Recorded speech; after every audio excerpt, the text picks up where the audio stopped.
Hello students, myself Professor Orpita Das and I am going to teach you wireless communication and networks. In my previous lectures, we are talking about the GSM overview, that is the second generation mobile telephony. We talked about the GSM architecture, the frequency band allocation for GSM architecture, what is frame, what is multi-frame, what is super frame, what is time slot, and what is ARFCN number, and the different logical channels for GSM. There are traffic channels and there are also control channels. Each of them has distinct function. Now we will move on to the 2.5 generation, that is introduction to GPRS. GPRS is General Packet Radio System, is also known as GPRS, is a third generation step toward internet access. GPRS is also known as GSM IP, that is Global System Mobile Communications Internet Protocol, as it keeps the users of this system online, allows to make voice call and access internet on the go. That means it is a packet switch network and it allows the user to be connected with the internet. GPRS is basically a packet based internet system. Every time you can connect with the internet if you have a GPRS on your phone. Even time division multiple access users benefit from this system as it provides packet radio access. GPRS also permits the network operators to execute an internet protocol based core architecture for integrated voice and data applications that will continue to be used and expanded for 3G services. So in between 2G and 3G, this is 2.5 generation. 3G means smartphone, which makes our life, which makes us smarter day by day. So before going to the smartphone, this is the milestone for moving towards the smartphone. So GPRS is a very important concept for 2.5 generation of mobile telephony. GPRS supersedes the wired connection as this system has simplified access to the packet data networks like the internet. The packet radio principle is employed by GPRS to transport user data packets in a structured way between GSM mobile station and external packet data networks. These packets can be directly routed to the packet switch networks from the GPRS mobile stations. So there is a slight difference between circuit switch network and packet switch network. For circuit switch network, we need a dedicated path. But for packet switch network, there is no need for a dedicated path. Each of the packet can take any path to reach the destination. Here the main ambition is to reach the destination, not how to cross the path. But for circuit switch network, you need a dedicated path every time when you want to send data. So circuit switch, apart from the circuit switch network, packet data system is much faster than that. Who owns GPRS? The GPRS specifications are written by the European Telecommunication Standard Institute, ETSI, the European counterpart of the American National Standard Institute. In the current versions of GPRS, networks based on the internet protocol like global internet or private corporate intranets and X.25 networks are supported. Key features. Following three key features describe wireless packet data. The always online feature. It removes the dial-up process, making applications only one click away. An upgrade to existing system. Operators do not have to replace their equipment. Rather, GPRS is added on top of the existing infrastructure. So we don't need to have any additional infrastructure. The GSM architecture, GSM infrastructure is enough. Only some interfaces is added so that your mobile phone can be connected to the internet. So some interfaces are added to the existing GSM architecture. An integral part of future 3G system, GPRS is the packet data core network for 3G system H and WCDMA. Benefits of GPRS: higher data rate. GPRS benefits the users in many ways, one of which is higher data rates in turn of shorter access times. In the typical GSM mobile setup alone is a lengthy process, and equally rates for data permission are restrained to 9.6 kbps per second.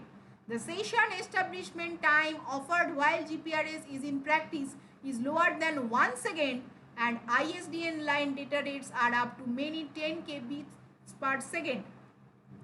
Easy billing. GPRS packet transmission offers a more user-friendly billing than that offered by the circuit switch services. In circuit switch services, billing is based on the duration of the connection. This is unsuitable for applications with bursty traffic.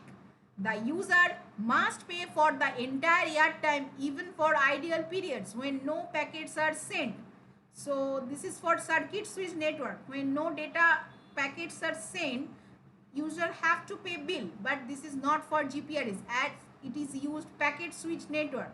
When you are connected with the network, then only you have to pay bill. GPRS has opened a wide range of unique services to the mobile wireless subscriber. Some of the characteristics that have opened a market full of enhanced value services to the user. Below are some of the characteristics. Mobility, the ability to maintain constant voice and data communication while on the move. Immediacy, allows subscribers to obtain connectivity when needed, regardless of the location and without a lengthy login session. Localization, allows subscribers to obtain information relevant to their current location. So applications is several application, communication, email, fax, you can mail anytime, value added services, e-commerce, retail, ticket purchasing, banking, financial trading, location based application, navigation, traffic condition, airline, rail schedules, location finder, etc., advertising, and also the automation, Salesforce automation process.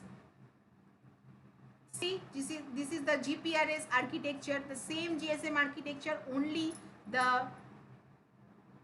these two nodes are added, that is GGSN and another one is SGSN. GGSN and SGSN. So we will learn one by one. Again the same structure: mobile station, BTS, BSC, and GPRS support node. GPRS support nodes are of two types. These two things are new to the GSM architecture. These two things are added to the GSM architecture. One is serving GPRS support node, that is SGSN, and another one is gateway GPRS support node, GGSN, and obviously the database are also there, HLR and VLR, as expected from GSM architecture. So GPRS mobile station, new mobile station are required to use GPRS services because existing GSM phones do not handle the enhanced AR interface or packet data. A variety of MS can exist, including a high-speed version of current phones to support high-speed data access, a new PDA device with an embedded GSM phone, and PC cards for laptop computers. These mobile stations are backward compatible for making voice calls using GSM. GPRS base station subsystem. Each BSC requires the installation of one or more packet control units PCU and a software upgrade. The PCU provides a physical and logical data interface to the base station subsystem for packet data traffic. The BTS can also require a software upgrade but typically does not require hardware enhancement. The main thing is GPRS support node. One is gateway GPRS support node, that is GGSN. The gateway GPRS support node acts as an interface and a router to external networks. It contains routing information for GPRS mobiles, which is used to tunnel packets through the IP-based internal backbone to the correct serving GPRS support node.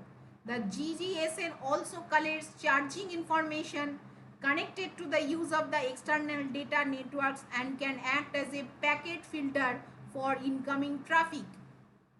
Serving GPRS support node is responsible for authentication of GPRS mobiles, registration of mobiles in the network, mobility management, and collecting information on charging for the use of the air interface. So this is the main function and this is the main support node for GSM architecture. If we add GPRS features on existing GSM architecture, then these two nodes are very important. Internal backbone is an IP-based network used to carry packets between different GSMs. Tunneling is used between SGSN and GTSNs, so the internal backbone does not need any information about domains outside the GPRS network. Signaling from a GSN to MSC, HLR and EIR is done using SS7. Routing area. GPRS introduced the concept of a routing area.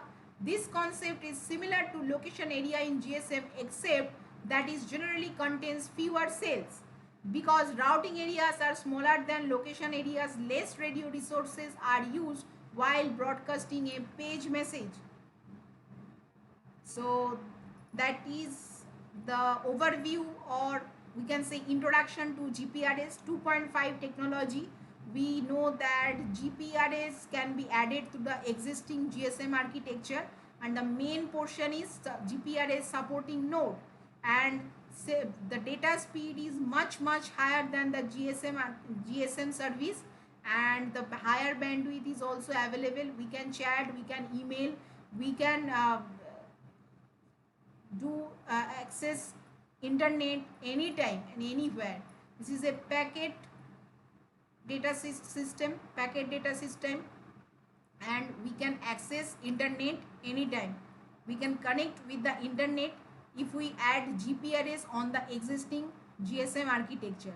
So that's all for the introduction to GPRS. Thank you. Hope you were enjoyed.